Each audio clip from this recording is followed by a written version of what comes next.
కల్లా నయా హైదరాబాద్ ప్రపంచమంతా నగరం వైపు చూసేలా తీర్చిదిద్దుతాం సీఎం రేవంత్. గోదావరి జలాలతో 365 రోజులు మూసీలో నీరుండేలా రివర్ ఫ్రంట్. మూసీ ప్రక్షాళన ఫ్యూచర్ సిటీ నిర్మాణం కొంతమందికి ఇష్టం లేదు. హైదరాబాద్ అభివృద్ధిని అడ్డుకునే దొంగలకు ప్రజలే అడ్డుకట్ట వేయాలి. మధ్యతరగతి ప్రజల కోసం నగరంలో రాజీవ్ సగృహ ఇండ్లు ఇస్తామని ప్రకటన. గచ్చిబౌలిలో ఇంటిగ్రేటెడ్ సబ్ రిజిస్ట్రార్ కార్యాలయాలకు శంకుస్థాపన చేసిన సందర్భంగా. అయితే మూసీ ప్రక్షాళన వల్ల మొత్తం బతుకులు మారిపోతాయట. ఏది ఓల్డ్ సిటీ మొత్తం న్యూ సిటీ అట్లా మారదు సీఎం గారు. మూసీ ప్రక్షాళన ప్రాజెక్టు వల్ల టెండర్లు, కమిషన్లు, కార్ఖానా ఇది జరుగుతుంది అంతే, అంతకంటే ఎక్కువేముండదు. మూసీ ప్రక్షాళన ఇప్పుడు మనం ఇతర దేశాల్లో మీరు కూడా పోయారు, ఆ సియోలు గియోలు పోయారు కదా మీరు, నదుల పంట అవి నదులు పట్టణాల గుండానే మారుతాయి, కానీ ప్రజలు అందులో మురికి రానియరు. ప్రజల్లో పరివర్తన వచ్చింది. మూసీ ప్రక్షాళన చేయాలంటే నువ్వు 1000 కోట్లు పెట్టాల్సిన పని లేదు.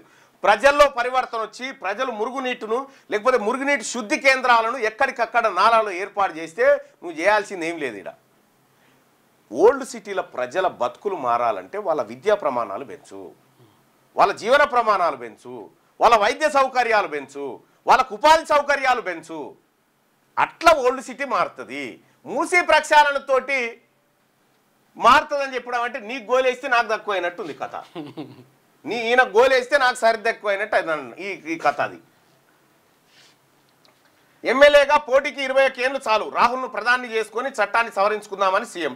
రాజీవ్ గాంధీ స్ఫూర్తితోనే రాష్ట్రంలో సంక్షేమ అభివృద్ధి, దేశ సమగ్రత కోసం ప్రాణాలు అర్పించిన మహానేత అని వెల్లడి. రాజీవ్ గాంధీ జయంతి సందర్భంగా పుష్పాంజలి ఘటించిన సీఎం.